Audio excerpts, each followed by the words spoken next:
സുയപ്പേലെ കന്യാക 1747 ഒരു പാവപ്പെട്ട ചെറുപ്പക്കാരനായ കർഷകന്റെ യാത്രാ മധ്യേ അത്ഭുതകരമായ ദേവദാരുമരത്തിൽ കൊത്തിയുണ്ടാക്കിയ രമലോത്ഭവ മാതാവിന്റെ ചെറിയ തിരുസ്വരൂപം ലഭിച്ചു.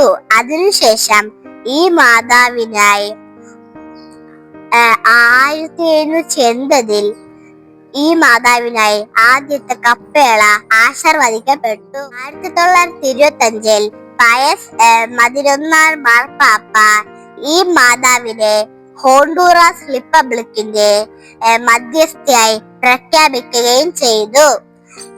ഫെബ്രുവരി 3 തിരുനാൾ ദിനമായി ആഘോഷിക്കുകയും ചെയ്യുന്നു. കരുണാനിധിയായ അമ്മേ, ഞങ്ങളുടെ പാപങ്ങൾക്ക് ക്ഷമ ലഭിക്കാനും ഞങ്ങളെ ഞങ്ങളുടെ യഥാർത്ഥ പശ്ചാത്താപത്തിലേക്ക് നയിക്കുവാനും ഈശോയോട് പ്രാർത്ഥിക്കണമേ. ആമേൻ.